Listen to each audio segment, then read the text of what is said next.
Hi everybody, I'm the Reluctant Reviewer, and this is a continuation from my Mother's Day. I wanted to show a couple things that I got for Mother's Day. One happens to be Wendy Flittle, which is minty fresh. The only thing she's missing is her blue goggles and her comic, besides being mint in box, which I don't need something to be mint in box. Anybody have the blue goggles they want to sell that are a decent price? I know they're supposed to be the blue ones, but she's really, really cute, and I did not have her, and her propeller actually works. So it's a good thing. And with her, I got my hot dog stand. I had this when I was a little kid. It's hard to find. It's hard to find in half decent shape. Usually all the plastic gets torn off on there. This one actually had the tabletop. It was straight up, and the person who owned it never put it together, put it down, because it's supposed to be down. So you can see the little Kittles in there. So I thought, well, I could keep it that way, or I could just see if we do it really carefully and if it works. And it ended up working, and it is down, not all the way down, but at least we will be able to see the taller Kittles behind it. And this shows like the hot dog and the relish and the mustard and the ketchup.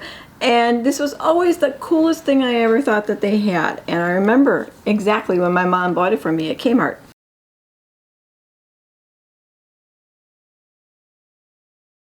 It has a slit at the top, so you could use it as a bank if you wanted to. These were not necessarily just for little Kittles. They were for dolls that are the size of Kittles. So you can use them on your Wishnicks, you could use them on your Trolls. And I think I had a few Trolls that used to come in here and work on the hot dog stand too. So this is like my favorite piece because I had this. And I don't know what happened to it years and years ago, probably too many moves away, and my mother decided, oh, she doesn't need that, let's just throw it away. But it is so cool. So in showing Wendy, I figured I would see what I have that's close to being complete. Basically, everything is missing the comics. Is there anybody out there who actually like digitally reproduced them, you know, scanned them somewhere? Because I don't need to have the actual comic. I just want to see what it looked like and remember, because when I was little, that was a big deal to read the little booklet that came with it. And I don't have any of those. So I hope somebody out there maybe digitally did them and said, you know, if you're not looking for that great an image on it, here they are. So the ones that I have that are kind of together, I have Peter Panittle. And the funny thing about this is I bought this from the original owner at the flea market show. She and her sister were both selling their Kittles, and I purchased Peter there. This was backwards, and I never really realized it until I looked in the book, because I was trying to see what I was missing, and it said, well, you know, he had his sword, his knife, and the knife was sitting behind him because the shirt was on backwards. So he has that. What he's missing is the feather, because that would really come out really easy out of his hat, a red feather. The shadow, he has this crocodile, and he has Tinkerbell. And then, of course, the comic's not there. But I'd love to reread those little comics again. Do I want to pay for a mint in box one? No. So I have him. I also have Rosemary Roadster from Kittles and Cars. Whoops. And I have another Kittles and Car girl, but she doesn't have her car anymore. Not that I know of. I tried to look really quickly. But this is cute. She's a little blondie. And her car rolls. It's always hard to keep the Kittles and Cars inside their cars. But she's cute. I also have, I have to look at my cheat sheet, Sizzly Friddle. She does have her grill, but what she's missing is her tongs. And her grill is in one of the Kittle houses, and my eyes just could not see it today. So I'm not quite sure where it was. But she has her apron, she has her outfit, she has her hat. She has shoes on, which I love. And this girl has shoes on too, which I love, because they have shoes, and my dolls don't have shoes anymore. So it's so cute. I get excited when they have shoes. Strange thing to get excited about. So I have Sizzly, okay, and let's see, whoopsie, shows you guys. And then I have Tracy Trickdiddle with her tricycle. And I have the second one that's just on the Skididdler stand.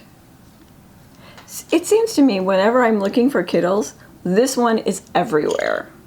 I mean, she is really cute, and I don't remember her when I was little, but I only had one Skididdler when I was little. And this is actually Yuki. She was mine, but I did her hair and changed it over and found her a cute little outfit because she didn't have her outfit anymore. And the lady had shoes for it too, because we really have to have some little Kittle shoes. So this is actually Suki, who used to be a blonde, but she's my childhood doll, and she needed to be revamped, so she became a brunette. Actually more of like a cherry kind of, purpley kind of color, but I always thought she was cute. And then I thought, people always ask me, well, what kind of Kittles do you have? And I'm like, well, mine are really not in great shape because these guys are my childhood Kittles, and there's a couple more I just didn't pull, but they need some work. They could use some brand new Kittle clothes, and they could all use shoes. So I have Baby, I have Tellyviddle, I have Pretty Priddle, I have Liz Lockett, and I have Babe. None of these have their accessories that they came with. I mean, she should have a car. I saw one online. I just wasn't willing to pay 38 bucks for the car, even though it did have the glass around, the plastic glass around it. It's the dash, so it was really good shape. But I just couldn't warrant spending 38 bucks for it, so maybe I'll someday find one that doesn't have that, and that'll be just as good. Her outfit faded really bad, so she needs a different outfit on her. But I picked these guys out because these guys always live together. Any kind of Kittle house, if they moved to, you know, they had the 3rd floor, we had the one with the elevator. These guys, or the cabin, these guys always go together because they were my very first Kittles.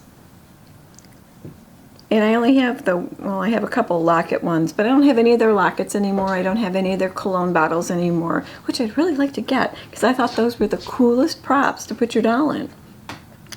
But like, this is my favorite. This is one of my favorites. My mom picked her out because she had brown eyes, and my mom's Italian, so she said, you know, you need dollies with brown eyes, and my daughter has brown eyes, so it's kind of this continuation. She always thinks I'm buying brown-eyed dolls just for her. Oh, you just want them to look like me, Mom. And I go, no, it's just because my mother always bought brown-eyed dolls because she thought they were pretty and they looked Italian. Too many blue-eyed dolls in the world. But these guys have always been buddies. And I wish I could find the crib for her, and I wish I could find her makeup table or her TV set, and I can just see it so vividly in my mind. Her TV set, but I don't know what happened to it along the way. But probably my absolute favorites of these guys, even though they're all my favorites, would be Babe and Baby. They always have to go everywhere together. So I just thought I'd show you a couple things, you know, from a Mother's Day gift, and I went into another thing about what do I have. Another fun thing I got for Mother's Day, I ended up with 2 games. One is Timeline Challenge. If you've got older kids that like history, it's really fun to do a timeline game. Normally you could buy the timeline cards in packages like this, and there'll be like historical events, American history, music and cinema, science and discoveries, inventions, and Americana. And what you do is you go through the deck, and you have to put a timeline where these cards go in the timeline. So if you're really bad at history like me and Cupid, you don't win often, unless I play Cupid, and then sometimes I win. But actually her brother usually wins. So it's a fun game for an older kid. This one, you can use these cards with this game, and it gives you a whole bunch of different kind of fun little timeline games to do. So I thought I'd show you a game that's kind of cool. It's usually in those stores that have the specialty games. I know you can get these from occasionally on Target shelves, the small ones, and pick them up, and you can play, just have as much fun with the package of this as one like this. So I thought I'd tell you about them. Who are they made by even? ASMODEE. But like this says, this is 10 and up, which these are probably 10 and up too. So if you have a little history buff, it's kind of fun to do. But I thought I'd show them to you, give you an idea of what you can do at home when you're just sitting around and need something to do. Basically, this is a rambling kind of video, a little bit of everything. So I'm just going to pop in what I've been doing lately. I found a Francie head that I had, so I decided I might as well start just giving her some hair. And I didn't have a lot of real dark choices, and I didn't want her to be exactly like the other dolls. So she's going to be a redhead. So now she's waiting for a body that's supposed to come in the mail. And I have a Ferga that I've had forever. And for some reason, I took her outfit off. Because, you know, when you look at Fergas, they always have these really uber fancy outfits on. And sometimes they're just too hoity-toity. And she was in a hoity-toity outfit for years and years and years. And I'm not quite sure why I took her outfit off. And I'm not quite sure where her outfit is. But I thought, she's been sitting in a container. What she needs is something different to wear. So there was an eBay seller called Wild Orchard Studio, and they have dresses for Chrissy and Harmony and all the Chrissy kind of dolls. They also have dresses for Ferga. It's actually supposed to be for the Ferga that's about 4 inches taller, the Alta Moda, I think, Ferga. And I don't know what this one was called, but I rewashed her hair because Fergas are known to be so sprayed, and I can still feel the spray in her hair, but it's better. And this outfit that Wild Orchard Studio had a hat, and I thought that's what she needed. She needed something a little cooler to wear. So now she's just not sitting in a bucket naked with hoity-toity hair. I mean, I couldn't really do a lot. She's got a ponytail. Normally it was this really bouffant kind of thing on her head. But I thought this was an adorable little outfit and kind of makes her more modern. So that's what I've been doing. I've been trying to think of ways that my collection that I can maybe update it a little bit, like if it's missing something, find something for it, so that it's just not a lonely little collection that, oh, I only have the doll and I don't have her car anymore and I don't have her little pretty stuff, and I really want the crib because that was probably my favorite accessory of all Kittles. But I just adore her. So that's what I've been up to, and I hope you guys are doing good, and I'll talk to you later.